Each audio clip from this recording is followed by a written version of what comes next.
In this video, I'm going to explain what happens at the end of a preliminary hearing, what to expect. My name is Veronica. I am a criminal defense attorney here in Los Angeles, and I help people who have been arrested put their criminal cases behind them so they can enjoy their lives and their freedom. And again, this video is going to be about what to expect at the end of a preliminary hearing. And this is part of a series that I've created on preliminary hearings and what you should expect at them if you've been accused of a felony in California.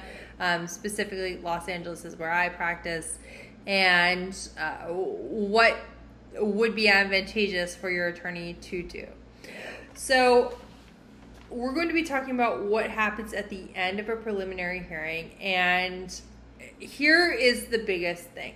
So at the very end of a preliminary hearing, and remember, if you watch the previous videos, you know that the standard of proof is probable cause, the same standard to arrest people. Very, very low burden of proof. That's all the prosecution has to prove. The same thing when the cops are thinking, you know what, I have probable cause to think that a crime was committed and that this guy committed it, and they arrest you. That's it. That's all that has to be proven, right? Same thing for this preliminary hearing. Not any higher standard.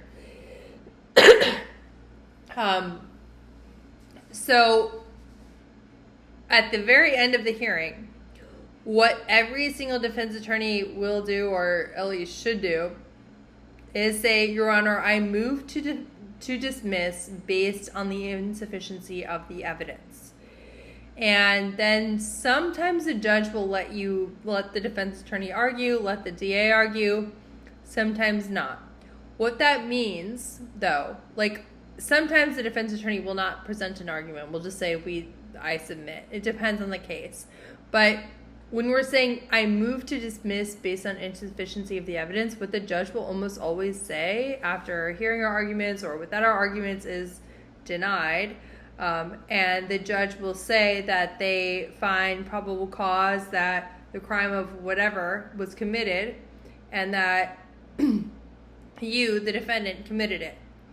And sometimes defendants will think, or their families will think, does that mean that I was found guilty? Am I guilty now? This is it. No, that's not what any of this means. So the reason why I'm moving to dismiss based on insufficiency of the evidence, even if the evidence is completely overwhelming, is that this is a basis for you to appeal. So let's say you ultimately decide to go to trial and you get convicted. But I made this motion to dismiss. I was not your trial attorney. You had a different attorney, right?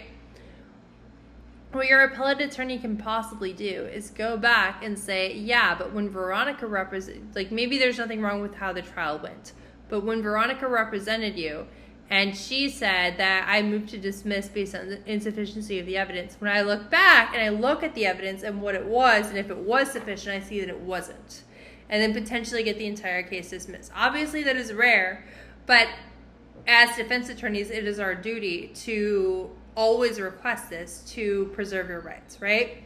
And